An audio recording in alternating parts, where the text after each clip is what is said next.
வணக்கம், வாழ்த்துக்கள். இன்னைக்கு நம்ம பார்க்க இருக்கிறது ஒரு முக்கியமான ஒரு யூனிட். இன்னும் சொல்லப்போனா நம்முடைய பிஜிடிஆர்பி சிலபஸ்ல அதிகமாக விஷயங்களும் அதிகமான முக்கியத்துவம் வாய்ந்ததும் நிறைய, அதாவது யூஸ்வலாக கிளாஸஸ் வந்து half an hour or 45 minutes இருக்கும் அப்படின்னு சொன்னா அதற்குள்ள சொல்லக்கூடிய விஷயங்கள் இல்லாத அளவுக்கு நிறைய கிட்டத்தட்ட ஒரு 3 மணி நேரங்களாவது நீங்க இத போர்ஷனை திருப்பி பார்க்கறதுக்கு உங்களுக்கு தேவைப்படும். ஸோ உங்களுக்கு எளிமையா இருக்கக்கூடிய பாயிண்ட்ஸை நான் மென்ஷன் பண்றேன். மீதி உள்ளது நீங்க இன்னும் கொஞ்சம் டீட்டெயில்டா பார்த்துட்டு நல்லா ஃபோக்கஸ் பண்ணி ப்ரிப்பேர் பண்ணுங்க. எஸ்பெஷலி லாஸ்ட் யூனிட் நம்பர் 4 நம்ம பார்த்தோம் இல்லையா, அதே போல இதுவும் கல்வி உளவியல் அதுல உள்ள போர்ஷன் தான். இதுல நம்ம வந்து கற்றல் மற்றும் கற்பித்தல் சார்ந்தவற்றை படிக்க இருக்கின்றோம். சரி, பெரிய யூனிட்டா இருக்கு, அப்ப ரொம்ப கஷ்டமா இருக்குமா அப்படின்னு நினைச்சீங்கன்னா நிச்சயமா இல்லை. ஏன்னா நம்முடைய பேசிக்கா நம்ம லைஃப பார்த்தோம்னாலே ஒன்று நம்ம மாணவர்களா இருந்திருப்போம், இல்ல ஆசிரியர்களா இருந்திருப்போம். ஸோ கற்றல் கற்பித்தல் என்பது நம்முடைய வாழ்க்கையை விட்டு ஏதோ ஒரு புது விஷயங்களை தெரிஞ்சுக்கிற ஒரு விஷயம் இல்லை, நம்ம வாழ்க்கையோடு தொடர்புடையது. எப்படி படிச்சோம், எப்படி படிச்சா நல்லா இருக்கும், படிக்கும்போது நம்முடைய தன்மை எப்படி இருந்தது, இல்ல ஆசிரியரா இருக்கும்போது கற்பித்தலின் தன்மை எப்படி இருந்தது. அதனால எல்லாமே நமக்கு தெரிஞ்ச எளிமையான விஷயங்கள் தான். கவனத்தை குவித்து நம்ம படிக்கும்போது நிச்சயமாக நமக்கு ரொம்ப எளிமையா இருக்கும் இந்த unit.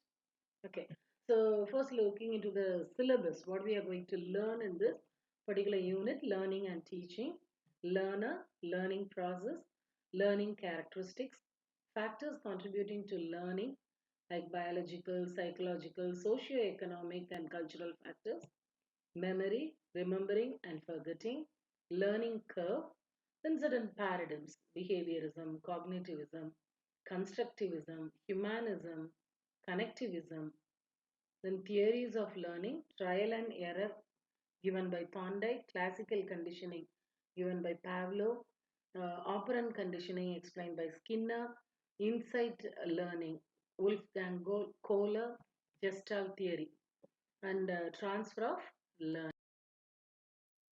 This unit continues with significance of language in understanding, curriculum and subjects, psycholinguistics, types of learning, micro-teaching, skills and components, lesson planning, learning styles, visual, auditory, kinesthetic, and reading, teaching styles, autocratic and permissive, teaching approaches, teacher and student centered, hybrid approaches, then outcome-based education, methods of teaching, inductive, deductive, analytic, heuristic, and project methods, followed by models of teaching, concept attainment model, advanced organizers model, inquiry training model, teacher attributes and teacher autonomy and accountability ஆகியவற்றை பார்க்க இருக்கிறோம்.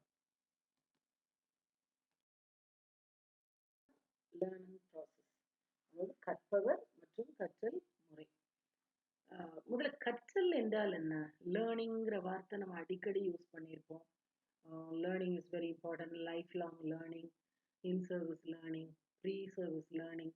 அப்போ இந்த லேர்னிங்கிற வார்த்தை நிறைய use பண்ணுறோம். அதில் இருந்து தான் one who learns is a learner.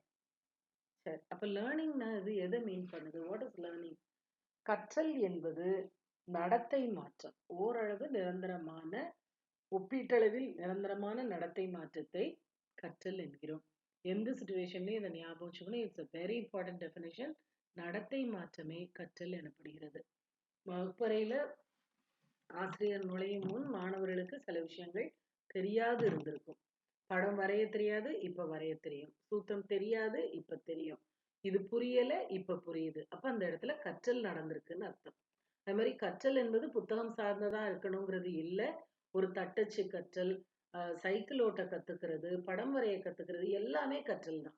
அதனால இதற்கு முந்தி உங்களுக்கு தெரியாது, வராதுன்னு இருந்த ஒரு விஷயத்த இப்ப நீங்க தெரிஞ்சுக்கிறீங்க இல்லையா, அதுவும் கற்றல் தான். உண்மை எதுவென நீங்களே யோசித்து கண்டுபிடிக்கிறீங்க, அது கற்றல்.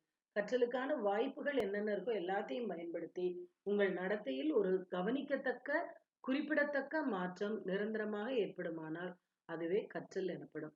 அப்படி யார் ஒருவர், இப்போ லேர்னர் அப்படிங்கிறவங்க, கற்பவர் எப்படிப்பட்டவராய் இருப்பார் அப்படின்னா அவங்கவுங்களுடைய தேவை, அவங்கவங்க தனித்தனித்துவம் வாய்ந்தவர்களாக இருப்பார்கள். அப்படிப்பட்டவர்களுடைய தேவையை நிறைவு செய்யும் விதத்திலே அவர்களுக்கு நம்முடைய கற்பித்தல் முறை இருக்க வேண்டும். அதனால இது வந்து டு நோ, அதான் நாலேஜ். அறிந்து கொள்ளுதல் மட்டும் இல்ல, அறிந்து கொள்ளுதல், புரிந்து கொள்ளுதல், திறன் வளர்த்தல், மனப்பாங்கை தன்னுடைய அனுபவத்தின் மூலமாக வளர்த்து கொள்ளுதல், தொடர் பயிற்சியின் மூலமாகவும் பிறரோடு கலந்துரையாடுவதன் மூலமாகவும் தன்னுடைய அறிவை அபிவிருத்தி செய்து கொள்வது, இவை அனைத்தும் கற்றலின் தன்மை.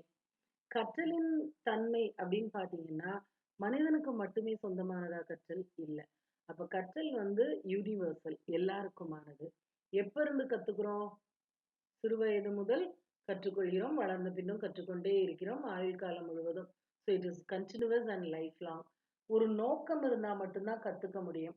ஒரு இதை பத்தி தெரிஞ்சுக்கணுங்கிற ஆர்வம் இல்லாத இடத்துல கற்றல் நடக்காது. அதனால கற்றல் என்பது you can not be passive to learn. Active and பர்பஸ்ஃபுல்லா இருந்தா மட்டும்தான் கற்றல் நிகழும்.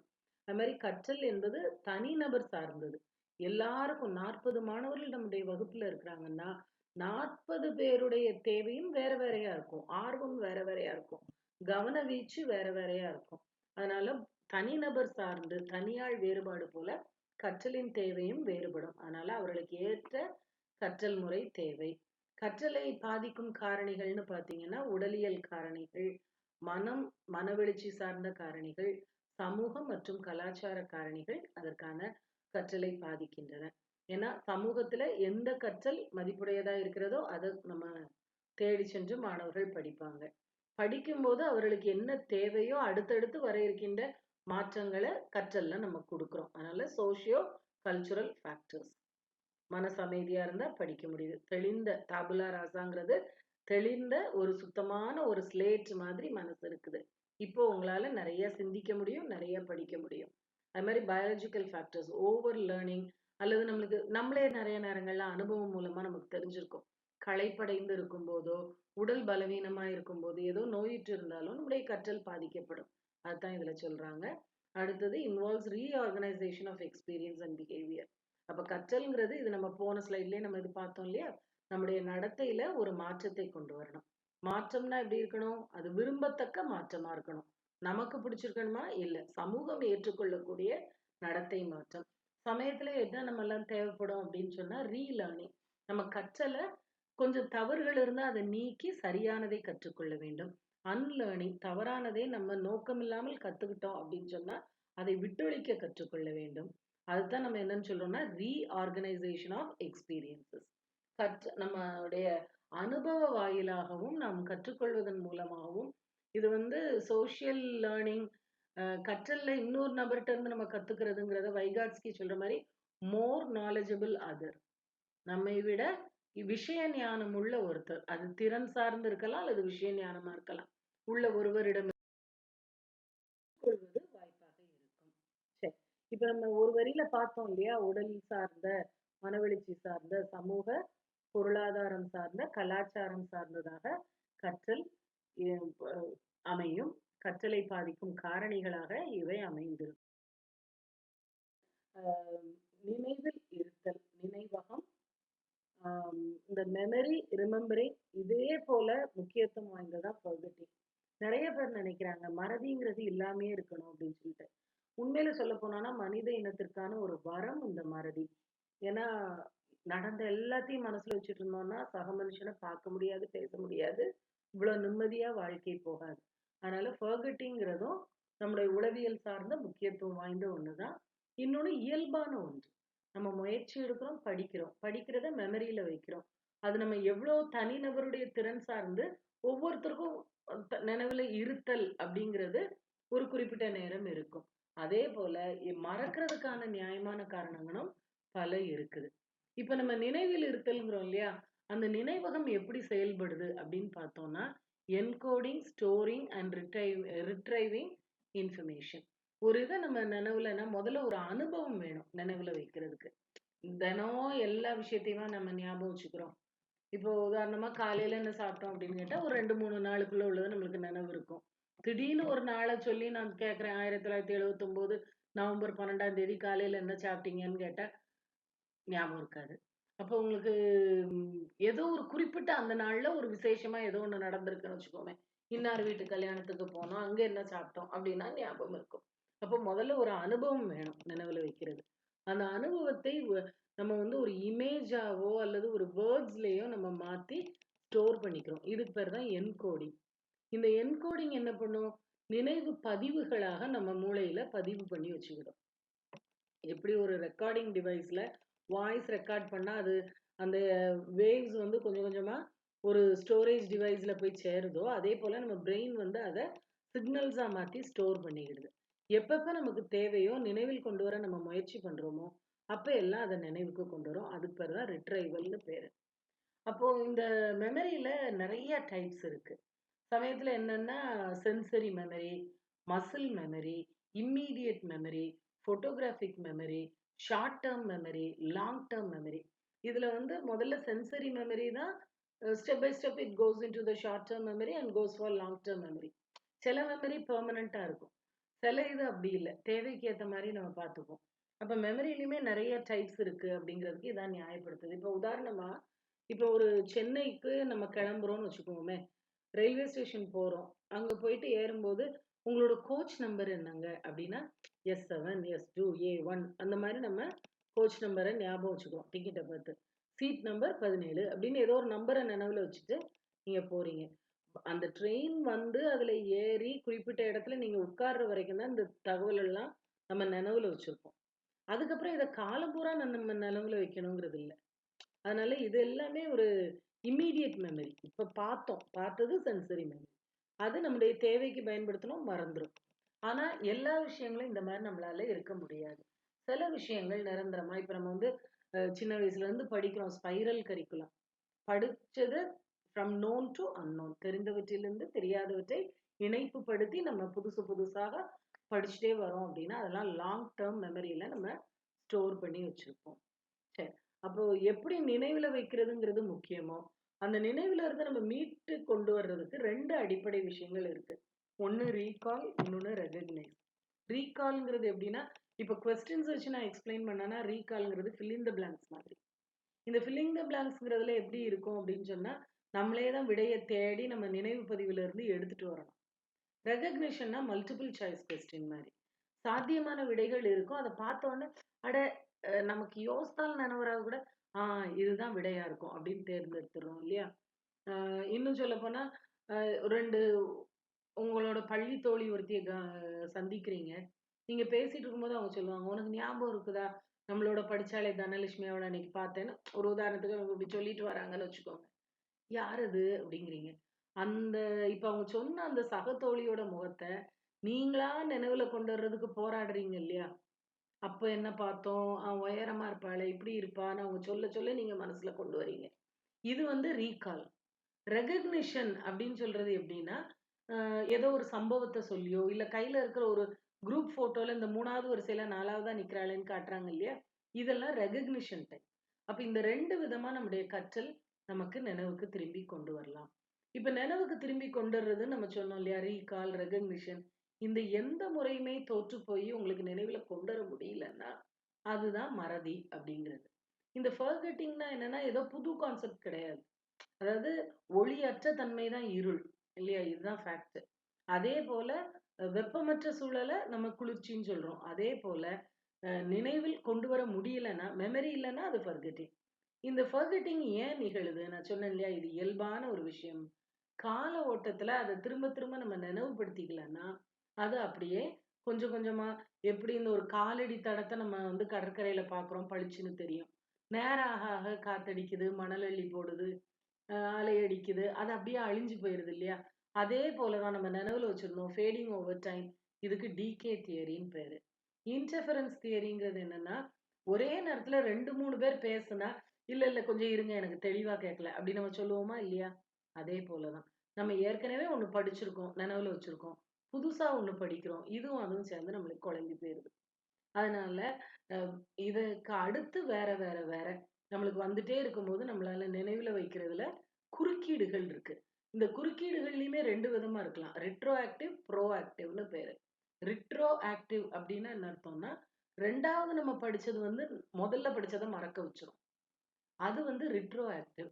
ப்ரோ ஆக்டிவ்னா முதல்ல படிச்சது ரெண்டாவது படிக்கிறத நம்மளுக்கு மறக்க வைக்கும், குழப்பம். அது வந்து ப்ரோ ஆக்டிவ். இந்த மாதிரி மறதியிலையும் பல இது இருக்கு. ரிட்ரைவல் ஃபெயிலியர்ங்கிறது நினைவில் கொண்டு வரதுடைய இழப்பு அல்லது தோல்வி தான் அதை நம்ம சொல்றோம்.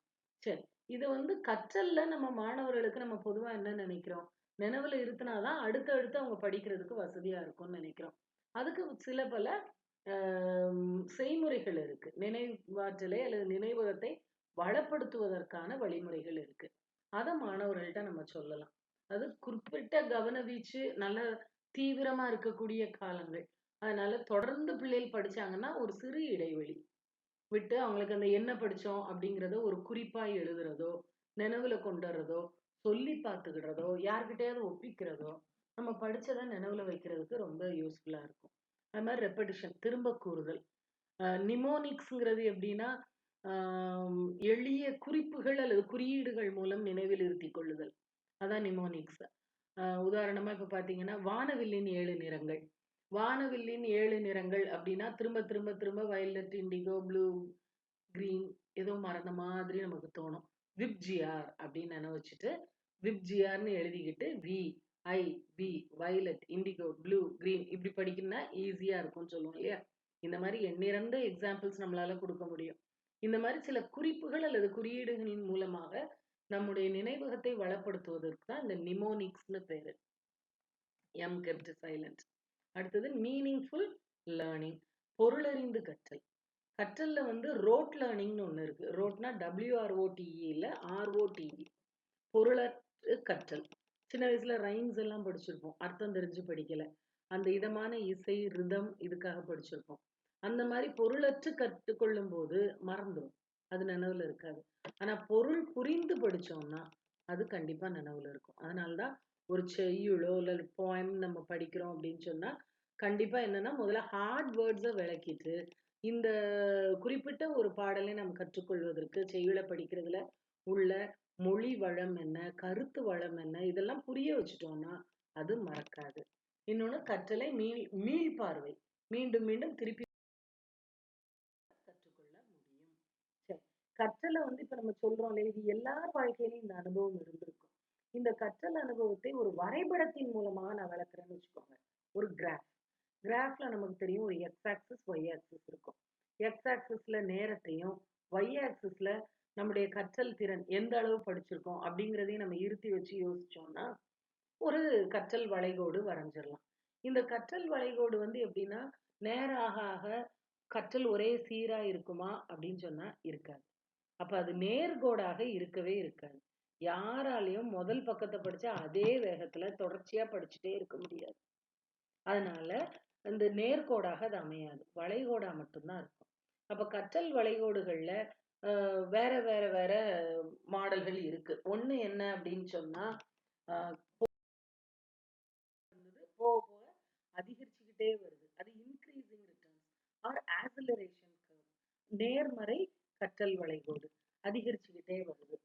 அந்த கொடுக்கப்பட்டுள்ள இந்த ஸ்லைட்ல பாத்தீங்கன்னா வலது பக்கம் உள்ள இந்த கர்வ் வந்து அது மாதிரி நம்மளுக்கு கற்றல் அதிகரிச்சுக்கிட்டே வருது. இதே மாதிரி நேர்மறையில எப்படி இருக்கோ அதே மாதிரி எதிர்மறையாக டிமினிஷிங் ரிட்டர்ன்ஸ் இருக்கு. போக போக குறைஞ்சிக்கிட்டே வரும், டீசலரேட்டட் கர்வ். அப்ப முதல்ல படிக்கும் போது எல்லாம் புரிஞ்ச மாதிரி உற்சாகமா படிக்க ஆரம்பிப்போம். நேரம் போக போக கற்றலின் வேகம் குறையலாம், கற்றலின் திறன் குறையலாம். ஆனா எல்லாருடைய கற்றலும் ஒரே சீராக அதிகரிக்கும் குறையும் நம்ம சொல்ல முடியாது.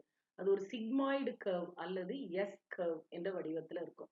ஆங்கில ஆல்பபெட்ஸ்ல எழுத்துல எஸ்ன்னு சொல்றோம் இல்லையா, அந்த எஸ் போன்ற வடிவத்துல, அதாவது கூடுது குறையுது, இதுக்கு நடுவுல ஒரு கிடைமட்ட பகுதி வருது. அந்த கிடைமட்ட பகுதிக்கு இங்கிலீஷ்ல பிளாட்டோ அப்படின்னும் தமிழ்ல தேக்கம் அப்படின்னு சொல்றாங்க.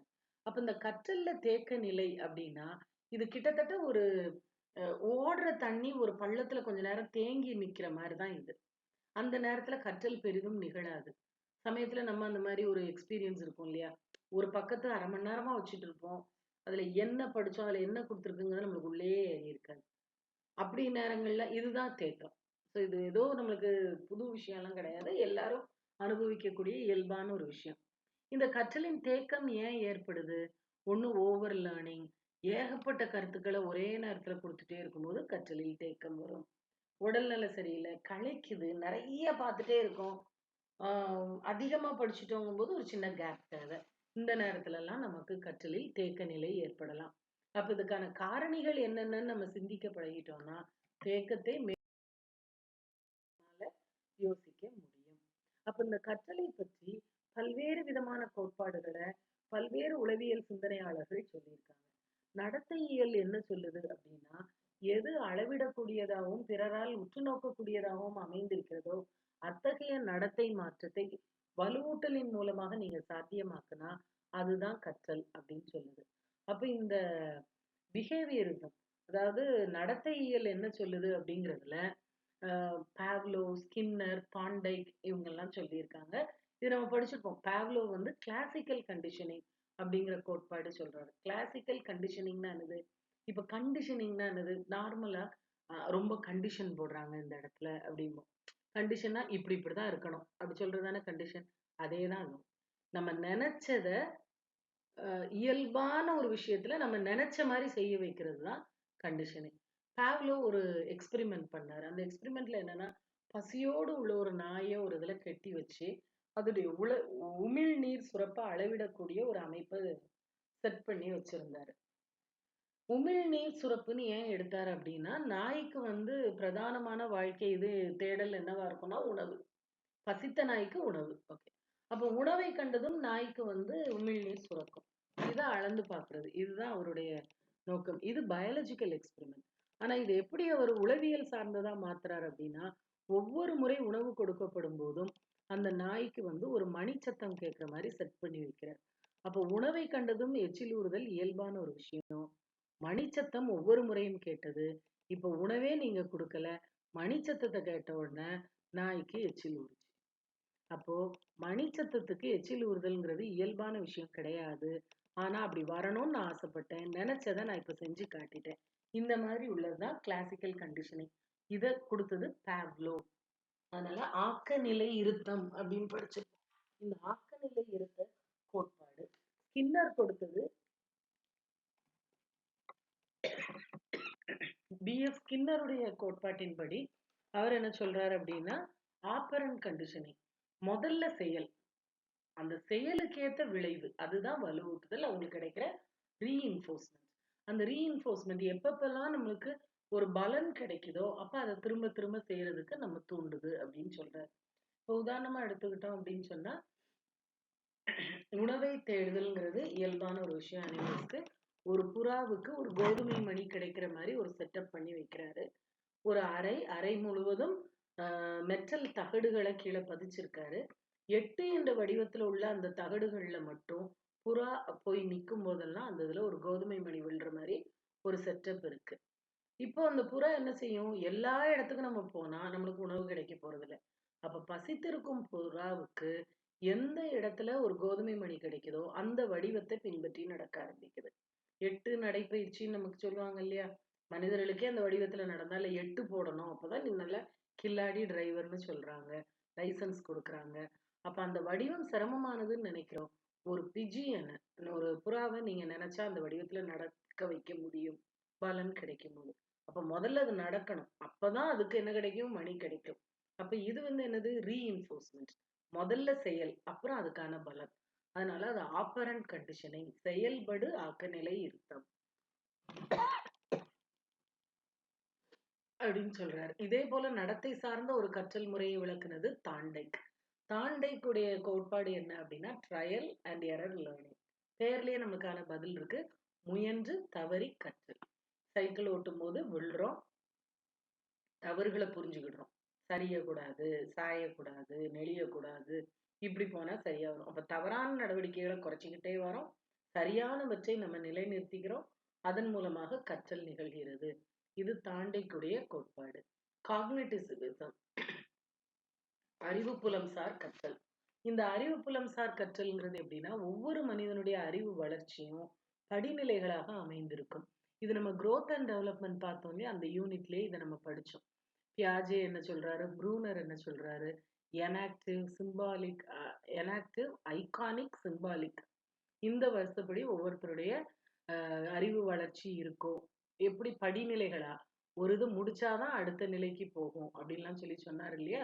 அதுதான் என்னது காக்னிட்டிவிசம், அறிவுப்புலம் வளர்ச்சி. அப்புறம் கன்ஸ்ட்ரக்டிவிசம், கன்ஸ்ட்ரக்ட் அப்படிங்கிறது என்னது கட்டுமானம். ஸோ கட்டுமானம் போல் சிறு சிறு சிறு கருத்துக்களை அமைத்து அதை அறிவுப்புலம் சார நம்ம அமைத்து கொள்ளுதல். இந்த இடத்துல இப்ப யாரு செயல்படுறா ரொம்ப ஆக்டிவா? லேர்னர், கற்பவருடைய கடமை இது. வைகாட்ஸ்கி மற்றும் டூவே இதைத்தான் குறிப்பிடுகிறார்கள். கன்ஸ்ட்ரக்டிவிசத்துல முக்கியமான ஒரு இது நீங்க தெரிஞ்சு கொள்ள வேண்டியது என்னன்னா 5 E's ஆஃப் கன்ஸ்ட்ரக்டிவிசம். அதாவது ஒரு கன்ஸ்ட்ரக்டிவிஸ்ட் பேஸ்டு கட்டமைப்புவாத அடிப்படையிலான வகுப்பறையில 5 E ஆல்பபெட் ABCD Eங்கிறோம் இல்லையா, அந்த E இருக்கணும் அப்படிங்கிறாங்க. என்னன்னா என்கேஜ், மாணவர்களை எப்பவுமே ஐடில் டைம், சும்மா இருக்கிறதுக்கான டைம் கொடுக்காம எப்பவுமே அவங்கள செயல்படுற மாதிரி நம்ம வச்சுக்கணும். ஸோ என்கேஜ், எக்ஸ்ப்ளோர், அவர்களாக கண்டறிவதற்கான வாய்ப்பு, அதுல அவங்க தெரிஞ்சுக்கிட்டதுல எதுவும் மிஸ் பண்ணியிருந்தா அதை டீச்சர் இப்போ எக்ஸ்பிளைன் பண்ணணும்.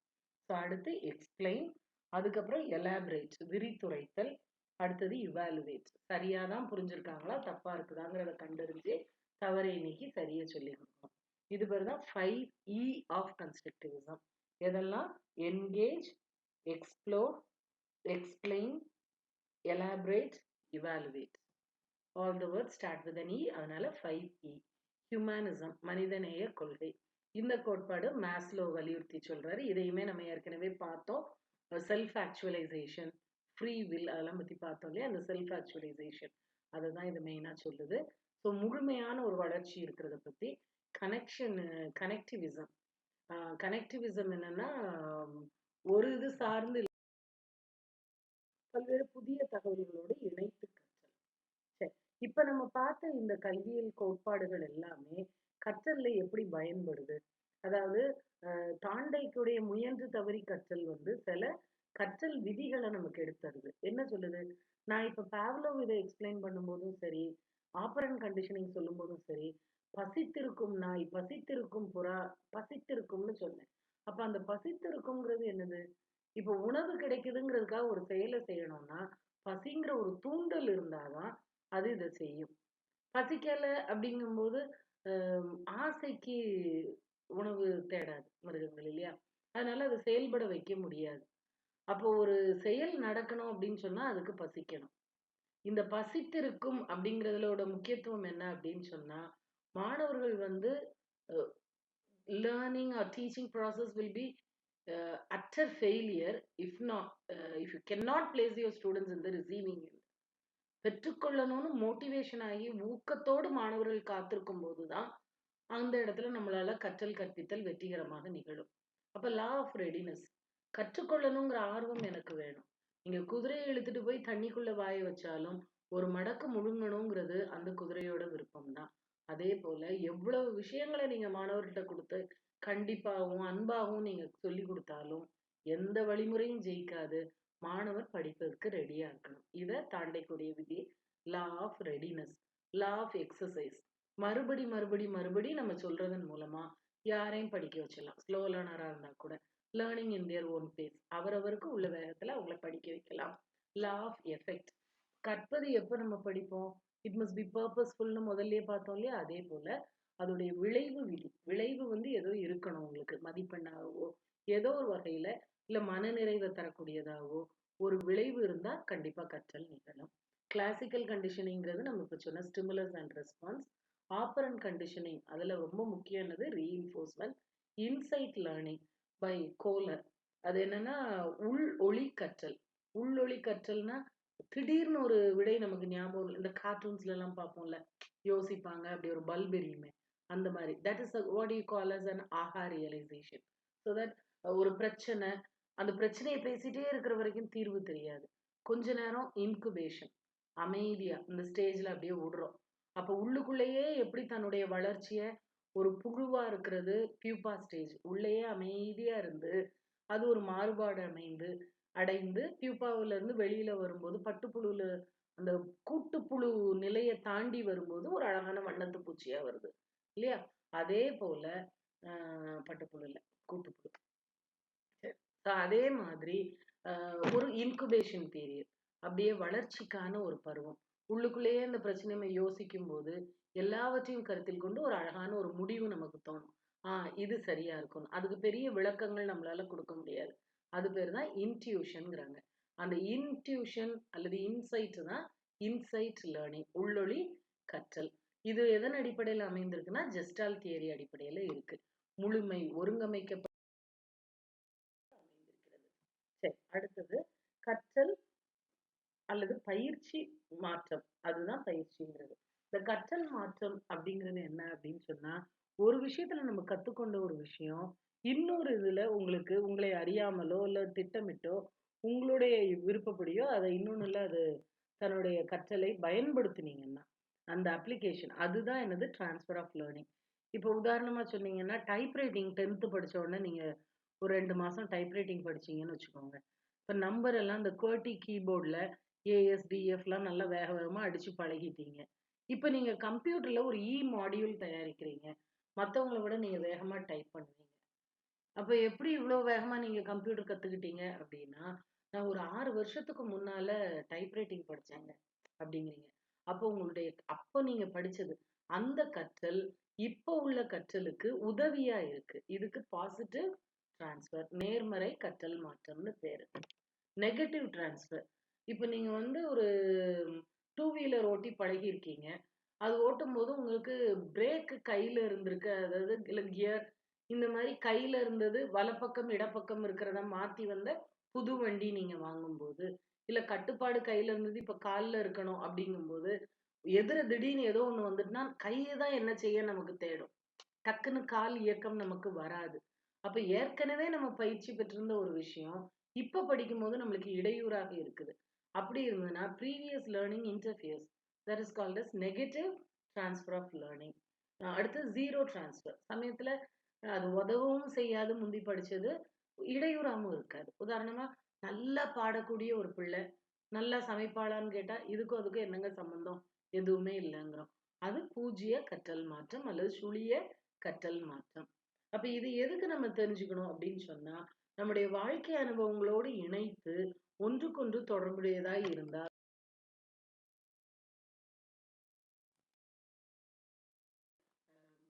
ஆக்சுவலா நம்மளோட நம்ம ட்ரெய்னிங் எடுக்கும் போதெல்லாம் நமக்கு சொல்லி குடுத்துருப்பாங்க. BEd or whatever it is teacher எஜுகேஷனோட எசன்ஸே இந்த மைக்ரோ டீச்சிங் தான் அப்படின்னு சொல்லுவாங்க. நுண்ணிலை கற்றல்.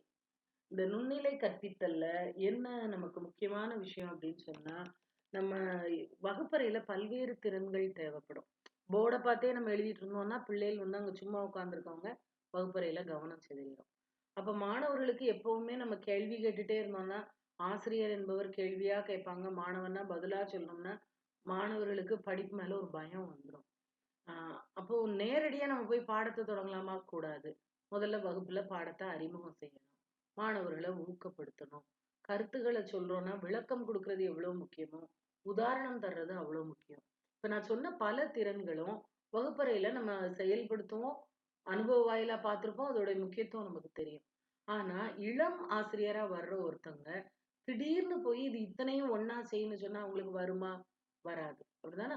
ஆ கொஞ்சம் ஒரு தயக்கம் இருக்கும். இப்ப திடீர்னு ஒரு நடன மேடையில ஏத்தி விட்டா, கையில இப்படி போட்டுட்டு பார்த்தா, காலுக்கு ஸ்டெப்பு மறந்து போயிருங்கிற மாரி அந்த பிள்ளைகள் திணறும். இந்த நுண்ணிலை கற்பித்தலோட நோக்கம் என்ன அப்படின்னு சொன்னா, நீங்க மொத்தமா கிளாஸ்ல போய் 45 நிமிஷமோ, 1 மணி நேரமோ நின்னா எல்லா ஸ்கில்லும் மறந்த மாரி தோணுதா? கவலைப்படாத. 5, 5 நிமிஷமா, இல்ல 5 முதல் 7 நிமிடங்களுக்கு ஒவ்வொரு திறனையும் தனிப்பட்ட முறையில நம்ம பிராக்டிஸ் பண்ணிட்டு, அங்க போய் நம்ம டீச் பண்ணிக்கலாம். அப்படிங்கிறது தான். ஒவ்வொரு கலையும் நம்ம தனித்தனியா படிக்கிறோம். இது என்னன்னா ஸ்கேல் டவுன் டீச்சிங் செஷன்ஸ். எ மொத்த வகுப்பும் அப்படி கிடையாது. ஒரு சிறு குழு. அவங்க தான் மாணவர்கள். ஆ சிறு பகுதி, பாடப்பகுதி ரொம்ப குட்டியா, ஒரே ஒரு கான்செப்ட். கொஞ்ச நேரத்துக்கு. அப்ப எல்லாத்துலயுமே அது சின்ன, சின்ன, சின்ன. அதனால தான் அது பேரு மைக்ரோ டீச்சிங்ன்னு பேரு. இந்த மைக்ரோ டீச்சிங்ல பல்வேறு திறன்கள் இருக்கு. அந்த திறன்கள்ல என்னென்ன நம்ம பயிற்சி எடுத்துக்கணுங்கிறதுக்கு பேரு உட்கூறுகள்னு பேரு. ஸோ திறன்கள் மற்றும் உட்கூறுகள். அப்போ ஸ்கில்ஸ் அண்ட் காம்பனன்ட்ஸ். இதுல கொஞ்சம் முக்கியத்துவம் குடுத்து எது எதுக்கு என்னென்னங்கிறத நல்லா பார்த்துக்கோங்க. இன்னொன்னு நம்ம அந்த திறன் என்னன்னு தெரிஞ்சுட்டாலே, இந்த உட்கூறி எந்த திறனுக்குள்ள வரும் அப்படிங்கிறத நம்ம தெரிஞ்சுக்கலாம். இதுல ஸ்கில் ஆஃப் ரீஇன்ஃபோர்ஸ்மெண்ட் எடுத்துக்கோங்களேன். இது மிக எளிமையா இருக்கும். அதாவது வெர்பல் ரீஇன்ஃபோர்ஸ்மெண்ட். வலுவூட்டுதல்ங்கிறது எப்படி இருக்கலாம்? வார்த்தைகளை உபயோகப்படுத்தி சொல்லலாம். நான் வெர்பல் பாசிட்டிவ் ரீஇன்ஃபோர்ஸ்மெண்ட். இப்போ வெர்பல் பாசிட்டிவ் ரீஇன்ஃபோர்ஸ்மெண்ட்னா வெரி குட் சொல்றது, all of you clap your ஹேண்ட்ஸ்னு பிள்ளைக்கு ஒரு அப்ரிசியேஷன் கொடுக்கறது, well said, you are right, இந்த மாதிரி கொடுக்கறது வெர்பல் பாசிட்டிவ் ரீஇன்ஃபோர்ஸ்மெண்ட். இது ஒரு உட்கூறு. அப்போ ஸ்கில் ஆஃப் ரீஇன்ஃபோர்ஸ்மெண்ட்ங்கிறது ஒரு ஸ்கில். இந்த திறனின் உட்கூறு இந்த மாதிரி இருக்கும். நான் வெர்பல் பாசிட்டிவ் ரீஇன்ஃபோர்ஸ்மெண்ட். வார்த்தையை உபயோகப்படுத்தாம எப்படி நேர்மறையாக ஒரு வலுவூட்டம் நம்மளால கொடுக்க முடியும்? அப்படி முதுகுல தட்டி கொடுக்கலாம். தலைய ஆமாங்கிற மாதிரி அக்செப்டன்ஸ்க்கு ஏற்ற மாதிரி பண்றது, ரசிச்சு டீச்சர் சிரிக்கிற மாதிரி இருந்தா பிள்ளைகள் உற்சாகமா சொல்லும். இதெல்லாம் நான் வெர்பல் ஜெஸ்டர்ஸ். அதே மாதிரி வெர்பல் நான் வெர்பல்ல நெகட்டிவிட்டியும் நம்ம கொடுக்கலாம். அதாவது சரியா அது பண்ணல அப்படிங்கிறத. அப்ப நம்ம பயிற்சி எடுத்துக்கிடும் போது ஒரு தடவை நம்ம திட்டம் போடுறோம், நம்ம செய்யறோம், அதை செஞ்சு பார்த்து மற்றவங்ககிட்ட இருந்து நம்ம பின்னூட்டம் வாங்குறோம்.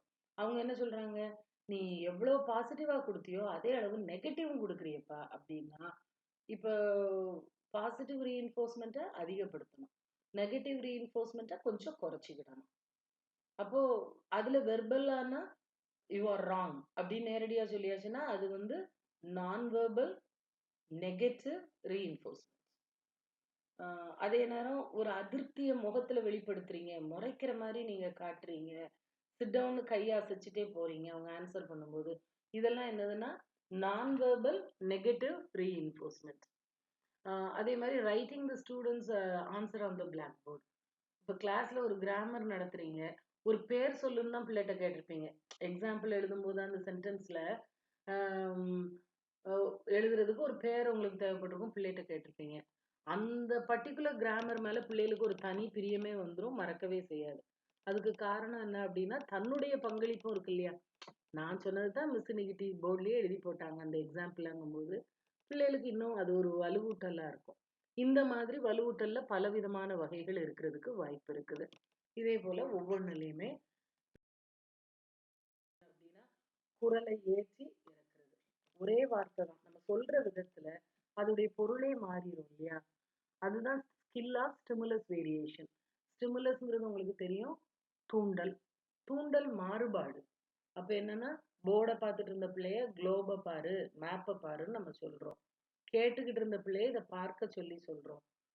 வகுப்பறையில இன்ஆக்டிவா இருந்த ஒரு பிள்ளைய இதை நீங்க யூஸ் பண்ணுன்னு ஏதோ ஒரு மேட்சிங் சார்ட் கொடுத்து சரியான விடையை அதுல தேர்ந்தெடுத்து கொடு அந்த மாதிரி கேட்கறதா இருக்கலாம். அதே மாதிரி டீச்சரோட டோன்ல கொடுக்குற டிஃப்ரென்சஸ். இப்ப என்ன அப்படிங்கிற வார்த்தையே என்ன அப்படி கேட்கலாம். டவுட் வர்ற மாதிரி கேட்கும்போது என்ன அப்படிங்கிறது, அதிர்ச்சினா என்ன அப்படின்னு கேட்குறீங்க. ஒரே வார்த்தை தான், அந்த டோன் மாற்றும் போது அதோடைய பொருள் வேறையா மாறுது. இது எல்லாமே ஸ்டிமுலஸ் வேரியேஷன். அதே மாதிரி வகுப்பறையில சொல்லிட்டே வரும்போது ஏதோ ஒரு இடத்துல சிறு சலசலப்பு தருது, திடீர்னு டீச்சர் இஸ் கால்ட் அஸ் அப்படின்னு நிப்பாட்டுறாங்க, ஒரு பாஸ். எல்லா பிள்ளைகளுடைய கவனத்தையும் இங்க நீங்க கொண்டு வந்துருவீங்க.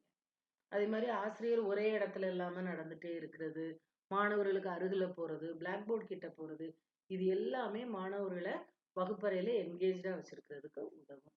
இந்த மைக்ரோ டீச்சிங் சைக்கிள் எப்படி இருக்கும் அப்படின்னா, ஏன்னா இது முடிவு பெறவே போறதில்லை, ஏகப்பட்ட ஸ்கில்ஸ் இருக்கு. ஒரு ஸ்கில் நீங்க பயிற்சி பெற்று முடிச்சிட்டீங்கன்னா அடுத்த ஸ்கில்லை தேர்ந்தெடுத்து அதற்கு பயிற்சி பெற ஆரம்பிங்க. So plan, teach, feedback. அந்த ஃபீட்பேக்கு ஏற்ற மாதிரி சரி செய்து கொண்டு ரீபிளான், ரீடீச், ரீஃபீட்பேக். இது அடுத்தது லெசன் பிளானிங், பாடத்திட்டம் எழுதுதல். பாடத்திட்டம் எழுதுதல்ல ரொம்ப முக்கியம். ஒரு ஆசிரியருக்கு வந்து ரொம்ப ரொம்ப முக்கியமானது வந்து இந்த லெசன் பிளானிங். 45 நிமிஷம் கிளாஸ்ல போறோம் அப்படின்னு சொன்னா 5 நிமிஷத்துல ரொம்ப நம்ம விஷயங்களை சொல்லிட்டு கடைசியில நம்மளுக்கு நேரம் இல்லாமையும் போயிடக்கூடாது இல்லையா? அதனால ஒரு வகுப்பறையை நம்ம பிளான் பண்ணிக்கிடணும். முதல்ல போனோன்னே ரெடினஸ், பிள்ளைகளை ஊக்கப்படுத்துறோம்.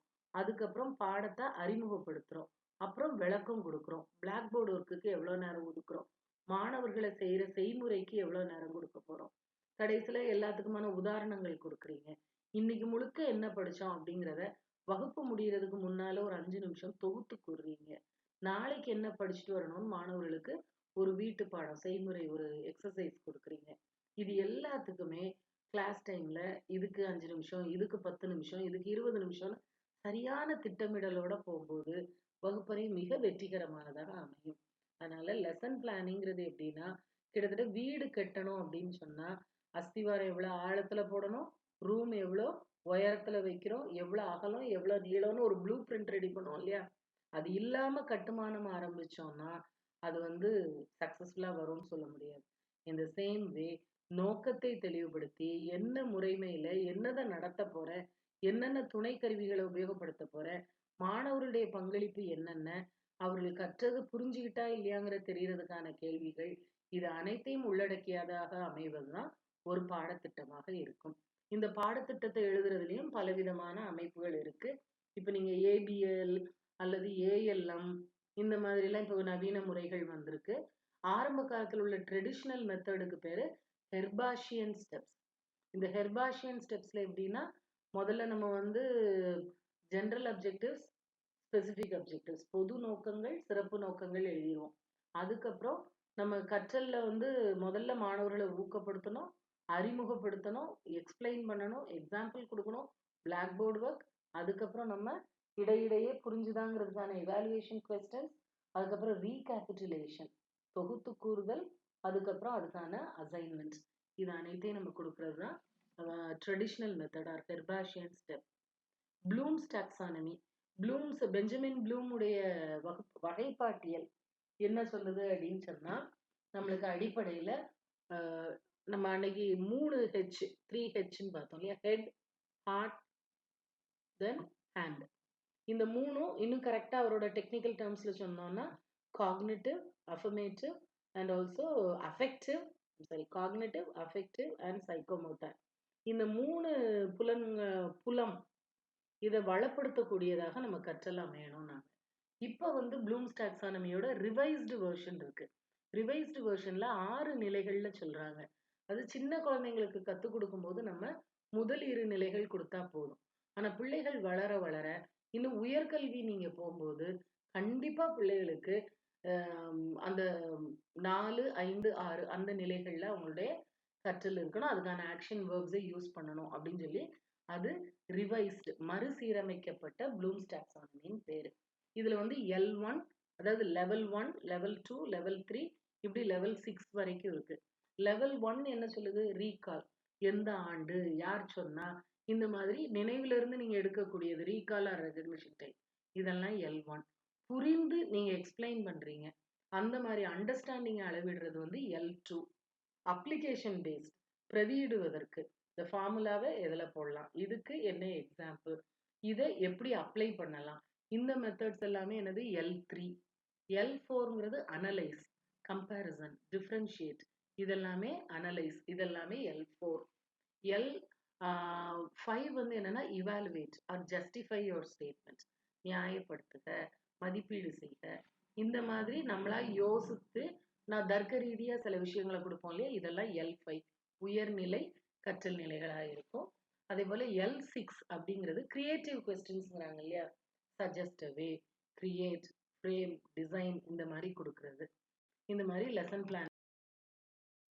அடுத்ததாக கற்றல் பாணிகள். கற்றல் பாணிகள்ல ஒர்க் மாடல், கோல்புடைய எக்ஸ்பீரியன்ஷியல் லேர்னிங்னு 2 முக்கியத்துவம் வாய்ந்ததா இருக்கு. சிலபஸ்ல கோல்ப் மாடல் கொடுக்கலாம், அதனால நம்ம ஒர்க் மாடல் மட்டும் பார்ப்போம். ஒர்க்குங்கிறது it's a synonym of the following terms. V visual, A auditory, R reading and writing, K for kinesthetic. அதாவது சில பிள்ளைகளுக்கு நம்ம சொன்னோம் இல்லையா, ஒரு ஃப்ளோ சார்ட் பார்த்தா ஈஸியாக படிச்சிருவாங்க, மேப், ஃபிகர், பிக்டோரியல் ரெப்ரஸன்டேஷன், அவங்கெல்லாம் விஷுவல் லேர்னர்ஸ். ஆடிட்டரி லேர்னர்ஸ் அப்படின்னா எவ்வளவுதான் கையில நோட்ஸ் இருந்தாலும் ஒரு தடவை யாராவது சொல்லிட்டாங்கன்னா அது மறக்கவே மறக்காது. அதனால தான் நீங்க பாத்தீங்கன்னா இ மாடியூல்ங்கிற சிஸ்டம் இதை பேஸ் பண்ணி தான் கொண்டு வராங்க. எவ்வளவுதான் நம்ம பார்த்து பக்கம் பக்கமா படிச்சோம்னாலும் சுருக்கமா யாராவது சொல்லியாச்சுன்னா நினைவுல நல்லா இருக்கும். Auditory learner. ரீடிங் அண்ட் ரைட்டிங்கிறது நம்ம கைப்பட எவ்வளவுதான் பிரிண்ட் மீடியால பார்த்தோம்னாலும் நம்ம கையில சின்ன சின்ன குறிப்புகள் எடுக்கிறது. அது கைனஸ்தட்டிக் லேர்னிங்கிறது செயல்முறை மூலமாக, கைனஸ்தட்டிக்ங்கிறது அசைவை குறிப்பிடுது, அதனால செய்முறை மூலமாக நம்ம கற்றுக்கொள்ளுதல். இதுல பலவிதமான மாணவர்களுக்கு வேறு வேறு விதமான கற்றல் பாணிகள் இருக்கும் அப்படிங்கிற அதே போல கற்றலுக்கு எப்படி பல பாணிகள் இருக்கோ கற்பித்தலுக்கும் பல பாணிகள் இருக்கு. இப்போ சில டீச்சர்ஸ் எப்படி இருப்பாங்கன்னா, இப்போ நீங்க ஒரு எம்எஸ்சி படிச்ச ஒரு சயின்ஸ் டீச்சர்னு வச்சுக்கோங்களேன். 8ஆம் வகுப்புக்கு உங்களை கிளாஸ் எடுக்க வேண்டிய நீங்க எடுக்கிறீங்க. இப்போ மாணவர்களை உங்க நிலைக்கு கொண்டு வரணுமா? அதாவது 8th ஸ்டாண்டர்ட் பிள்ளைகள்ட்ட ஒரு எம்எஸ்சி லெவலுக்கு யோசிச்சுக்கிட்டு இது கூட தெரியாதா? இத கூட சொல்ல தெரியாதா? இந்த மாதிரி பேசுவீங்களா? அல்லது நீங்க அந்த 8ஆம் வகுப்பு மாணவருடைய நிலைக்கு போய் அவங்களுக்கு ஏத்த மாதிரி நீங்க கற்றுக் கொடுக்கணுமா? உண்மையிலே எப்படி இருக்கணும்னா, மாணவனுடைய நிலைக்கு நம்ம போய் அவங்களையும் கைப்பிடித்து நம்ம கூட கொஞ்சம் கொஞ்சமா நம்ம நிலைக்கு அவங்கள நம்ம கூட்டிட்டு வரணும். அதான் சரியான கற்பித்தல் முறை. அப்போ ஆசிரியர் தன்னை மையமாக கொண்டு இப்படித்தான் இருக்கணும். 3 டெஸ்ட் ஏற்கனவே இருக்கா, அதனால என்ன ஏன் இப்ப டெஸ்ட்லயும் 4வதா எழுது அப்படின்னு சொன்னாங்கன்னா, அது அதிகார நோக்கோடு உள்ளது, சர்வாதிகார தன்மையோடு உள்ள கற்பித்தல். இது மாணவர்களுக்கு ஏற்புடையதா இருக்காது. பெர்மிசிவ் லீடர்னா எப்படின்னா, மாணவர்களுக்கு தான் அங்க முக்கியத்துவம் கொடுக்குறாங்க. அதனால டீச்சர் தன்னுடைய பங்களிப்பை குறைச்சிக்கிட்டு மாணவர்களை சுதந்திரமா திங்க் பண்ண விடுறாங்க. இது எல்லா நேரத்திலயும் ஒர்க் அவுட் ஆகுமானா ஆகாது. டெஸ்ட் வைக்கலாமான்னு பிள்ளைகள்ட்ட கேட்டுக்கிட்டே இருந்தோம்னா பிள்ளைகள் என்னைக்குமே வேண்டாம்னு தான் சொல்லுவாங்க. அதனால இது நீ படிச்சுட்ட, இது உனக்கு புரிஞ்சுட்டாங்கிறதுக்கு நம்ம ஒரு டெஸ்ட் எழுதிட்டோம்னா அடுத்தது புதுசா படிக்கலாம் இல்லையா அப்படிங்கிறத மாணவருக்கு நம்ம தெளிவுபடுத்தணும். அப்ப அந்த ஆசிரியர் என்ன பண்ணணும், மாணவர்கள்ட்ட அவங்க தேவையை புரிய வச்சு அவங்களையும் உள்ளிணைத்து கொண்டு தானும் அந்த ஒத்துழைப்பு நல்லபடியா இருக்கணும்.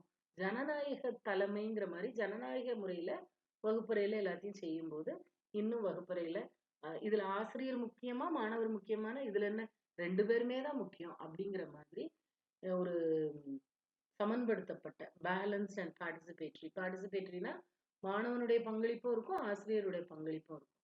மாணவனை come to the blackboard, right and example, what are the types, what you think about it, சரியோ தப்போ தைரியமா எந்திரிச்சு ஆன்சர் பண்ணு. இப்படி உற்சாகப்படுத்தும் போது வகுப்பறையில student engagement will be well and good. அப்ப நல்ல ஆர்வத்தோடு கவனிப்பாங்க, உற்சாகமா இருப்பாங்க. அது மாதிரி கற்றல் அணுகுமுறைகள், கற்பித்தல் அணுகுமுறைகள்ல ஆசிரியர் தன்னை மையமாக கொண்டு மாணவர்களுக்கு எப்பவுமே இதை செய், இதை படி, இது இப்படி இப்படின்னு சொல்லலாம். மாணவனை மையமாக கொண்டு அப்படின்னா சூழலை மாணவனுக்கு கொடுத்து சுயமா சிந்திக்கிறதுக்கும் சுயமா செயல்படுறதுக்கான வாய்ப்பை கொடுக்கலாம். Blended learning or hybrid way of teaching அப்படின்னு இருக்கு. அதுல என்னன்னா கொஞ்சம் வகுப்பறையில நம்ம விளக்கங்கள் கொடுக்கணும், உதாரணங்களை படங்களை கொஞ்சம் படமா காட்டணும். அதே மாதிரி புது புது ஐசிடி டூல்ஸ், இப்போ ஒரு ஆன்லைன் ஆஃப்லைன் ரெண்டுல உள்ள எங்கெங்கெல்லாம் கற்றலுக்கான வளங்கள் இருக்கோ எல்லாத்தையும் ஒருங்கிணைத்து மாணவர்களிடம் கொண்டு சேர்க்கும் போது இப்போ உள்ள மாணவர்களுக்கு, ஏன்னா இப்ப கொஞ்சம் கொஞ்சமா கவன வீச்சு மாணவர்களுக்கு குறைஞ்சிக்கிட்டே வருதுங்கிறது மறுக்க முடியாத ஒரு உண்மை. முந்தி மாதிரி 1.5 மணி நேரம் சொற்பொழிவு எல்லாம் இப்ப பிள்ளைகள் யாருமே கேட்க தயாரா இருக்க மாட்டாங்க.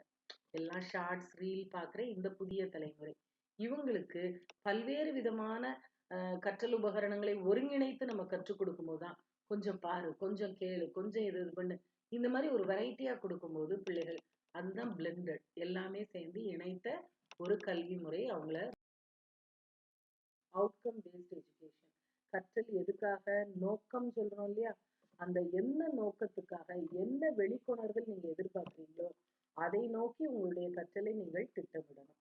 அதனால நோக்கத்திலிருந்து அப்படிங்கிறது ஒரு கற்பித்தல் முறை. என்ன வெளிக்கொணரணும்னு நீங்க ஆசைப்படுறீங்களோ அதற்கேற்ற முறையில உங்களுடைய செயல் திட்டங்களை நீங்க திட்டமிடுதல் அப்படிங்கிறது தான் இந்த அவுட்கம் பேஸ்ட் கற்பித்தல் முறைகள் அப்படின்னு பாத்தீங்கன்னா. ஒண்ணு இண்டக்டிவ், டிடக்டிவ். இந்த இண்டக்டிவ் டிடக்டிவ் அப்படிங்கிற 2 வார்த்தையும் கவனமா பாருங்க. இண்டக்டிவ்னா இப்ப சமீப காலமா நம்ம இந்த இண்டக்ஷன் குக்கர்லாம் எல்லாருமே கேள்விப்படுவோம், இண்டக்ஷன் ஸ்டவ் அப்படின்லாம். அது நேரடியா இல்லாம உள்ள காயில் சூடாகுது, இந்த சூடை அப்படியே மேல உள்ள பாத்திரத்துக்கு கடத்துது இல்லையா. அதே போல நம்ம நிறைய உதாரணங்களை கொடுக்குறோம், இந்த உதாரணம் கோட்பாடை உங்களுக்கு விளக்குது. இதுதான் என்னது இண்டக்டிவ் மெத்தட். டிடக்டிவ்னா உங்களுக்கு ஜென்ரல் தெரியும், நிறைய கோட்பாடுகள் தெரியும், அப்போ ஒரு உதாரணத்தை அதுல இருந்து நீங்க வருவித்துக் கொள்ளுங்கள். இப்போ எளிய உதாரணம் என்னன்னா, காக்கா பறக்குது, கொக்கு பறக்குது, குருவி பறக்குது, இது எல்லாமே உள்ள ஒத்துமை என்னன்னா இது எல்லாமே பறவைகள் அப்படின்னு நான் சொல்றேன். அப்ப நீங்க இப்ப என்ன முடிவுக்கு வரீங்க? பறவை பறக்கும் அப்படிங்கிற முடிவுக்கு வரீங்க. அப்ப எக்ஸாம்பிள்ல இருந்து ஒரு ஐடியாவுக்கு நீங்க போனீங்க கான்செப்டுக்கு. இப்ப எக்ஸாம்பிள்ல இருந்து ஜெனரல் பிரின்சிபலுக்கு போனதுனால இது எதுக்கான உதாரணம்? இது இண்டக்டிவ். சரியா? Inductive method of teaching. Analytic method of டீச்சிங்கிறது என்னன்னா சிறு சிறு பகுதிகளாக பிரித்து ஏன் எதற்கு என்ற கேள்விகளுக்கு விடை தேடுதல். சிந்தசைஸ் பண்றதுன்னு இருக்கு. சிந்தசைஸ் பண்றதுன்னா என்னது? சிறு சிறு பகுதிகளை ஒருங்கிணைத்து ஒரு முழுமையான வடிவத்தை கொண்டு வருதல். ஹியூரிஸ்டிக். ஹியூரிஸ்டிக்ங்கிறது தானாக கண்டறிதல் முறை. அதாவது எல்லா வசதிகளும் பிள்ளைகளுக்கு கொடுத்துடுறோம். இந்த இது இருக்கு, இந்த இருக்கு, இந்த 2 சொல்யூஷனையும் கலந்துக்கோ. இது கலக்கும் போது மஞ்சள் நிறம் தோன்றுனா அந்த உப்பு வந்து ஒரு லெட் கலந்த ஒரு இது அப்படின்னு நீங்க சொல்லி கொடுக்குறீங்க. அப்ப மாணவர்கள் என்ன செய்யறாங்க? அவங்களா கலந்து பார்க்கறாங்க. இதுல மஞ்சள் நிறம் வருது, இல்ல வரல. இது வரலன்னா அப்ப இந்த நிறம் வந்தா அது என்ன? இப்படி அவங்களாவே கண்டுபிடிக்கிறாங்க இல்லையா? இது discovery learning. Project method that was given by Kilpatrick. அவர் என்ன சொல்றாரு? செய்முறைகளை கொடுங்க. அந்த செய்முறைகள் எப்படி இருக்கணும்னா வாழ்வியலோடு சம்பந்தப்பட்டதா இருக்கணும் அப்படின்னு சொல்றாரு. அடுத்தது மாடல்ஸ் ஆஃப் டீச்சிங். கற்பித்தலுக்கான மாதிரிகள் எப்படியெல்லாம் நம்ம கற்றுக் கொடுக்கலாம். ப்ரூனர் சொன்ன மாதிரி, ஜெரோம் ப்ரூனர் சொல்றாரு கான்செப்ட் அட்டைன்மெண்ட் மாடல். நீங்க வந்து நிறைய எக்ஸாம்பிள்ஸ் கொடுத்துட்டே போறீங்க. அதுல இருந்து பிள்ளைகளுக்கு என்ன கிடைக்குது? ஒரு கான்செப்ட் கிடைக்குது. அதுல வந்து அவங்க ஒப்புமைப்படுத்திக்கலாம், வேறுபடுத்தி பார்த்துக்கலாம். அம்மா சாப்பாடு கொடுக்கும்போதே இப்போ குழந்தைக்கு நம்ம கற்பித்தல்ங்கிறது யூனிவர்சல்னு பார்த்தோம், லைஃப் லாங் இல்லையா? அப்போ வகுப்பறையில மட்டும் நடக்கல, வெளியிலயும் நடக்கும். அம்மா வந்து சாப்பாடு கொடுக்கும்போது சொல்றாங்க நாய்ப்பாரு நாய்ப்பாரு நாய்ப்பாருன்னு சொல்லி சொல்லி பிள்ளைக்கு வேடிக்கை காட்டி சாப்பாடு கொடுத்துருப்பாங்க. அப்ப கருப்பா இருக்குது, 4 கால் இருக்கு, இது நாயின்னு பிள்ளை முடிவு பண்ணி வச்சிருக்கோம். இப்போ ஒரு நாள் அம்மாட்ட வந்து பிள்ளை சொல்லுது அம்மா நாய் வந்திருக்குன்னு. அம்மா போய் பாக்குறாங்க, இது நாய் இல்லம்மா இது ஆடுங்கிறாங்க. இப்ப பிள்ளை ஒரு கான்செப்ட் வச்சிருந்தது. இந்த கான்செப்ட இப்ப ஏன் அம்மா இதை மாத்தி சொல்றாங்க அப்படின்னு கவனிக்குது. அப்பதான் அதுக்கு தெரியுது இதோடைய ஒலி வேற மாதிரி இருக்கு, அதோடைய ஒலி வேற. இதுக்கு கொம்பு இருக்கு, அதுக்கு கொம்பு கிடையாது. இந்த மாதிரி இதோடைய வாழைப்பாரு அதோடைய வாழைப்பாரு இந்த மாதிரி ஒப்பிடுது இல்லையா? அப்போ ஒப்புமைப்படுத்தி பார்த்தல், வேறுபடுத்தி பார்த்தல், இதன் மூலமாக கருத்துமையை வருவித்தல். இதுதான் கான்செப்ட் அட்டைன்மெண்ட் மாடல். அசுபல் சொல்ற அட்வான்ஸ்ட் ஆர்கனைசர் மாடல். அதுல அவர் என்ன சொல்றாரு அப்படின்னு சொன்னா ஏற்கனவே நமக்கு என்ன தெரியுமோ அதோடு புதிய புதிய முறைகளை நாம் இணைத்துக் கொள்வதற்கு ஒரு முறைமை, வடிவமைப்பு, கட்டமைப்பை நம்ம கொடுக்கிறோம். இதன் மூலமாக மாணவர்கள் கற்றுக்கொள்கிறார்கள். அடுத்தது இன்குவரி ட்ரைனிங் மாடல், சச்மேன் சொன்னது. இதுல மாணவர்களை அவங்களே கேள்விகளை எழுப்பணும். அந்த கேள்விக்கான விடைக்கான தேடலா இருக்கணும். கருதுகோள் அமைக்கிறாங்க. அந்த கருதுகோள் ஏற்றுக்கொள்ளத்தக்கதா தள்ளத்தக்கதான்னு பாக்குறாங்க. தள்ளத்தக்கதாக இருந்தால் சரியான கருதுகோள் எதுன்னு கண்டுபிடிச்சு அவரோட ஒரு முடிவுக்கு வரும். அப்ப ஆசிரியர் என்பவர் எத்தகையதாக இருக்க வேண்டும்? ஆசிரியரின் பண்பு நலங்கள்னு பார்த்தோம்னா முதல்ல நம்ம சொன்னோம் இல்லையா, மோர் நாலேஜபிள். அதை கற்றுக் கொடுக்கக்கூடிய தகுதி வாய்ந்தவரா, தேடி தேடி படிச்சு ஞானத்தை தேடக்கூடியவராகவும், புதிய உண்மைகளையும் எதையுமே விடாம அப்டேட்டட் நாலேஜோட உள்ள ஒரு டீச்சரா இருக்கணும். நிறைய பொறுமை இருக்கணும்.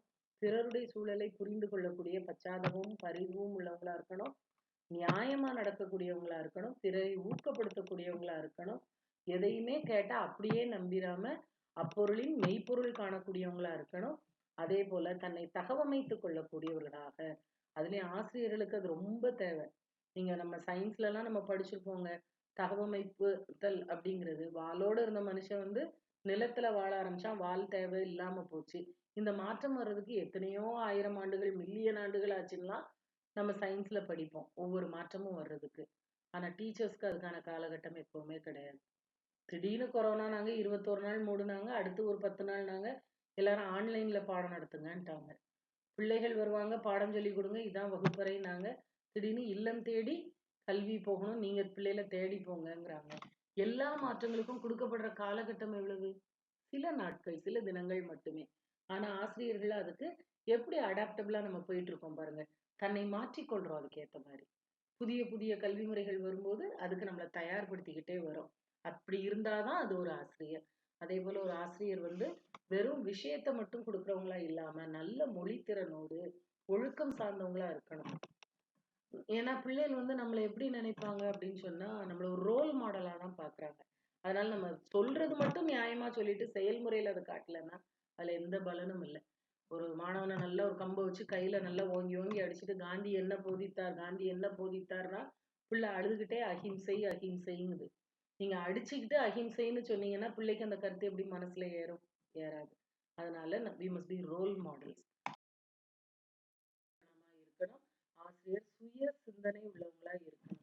அதனால எதை செஞ்சா ஏன் மாணவர்களுக்கு ஒரே வகுப்புக்கு 7th ஸ்டாண்டர்டுக்கு இப்படித்தான் நடத்தணும் அப்படி கிடையாது.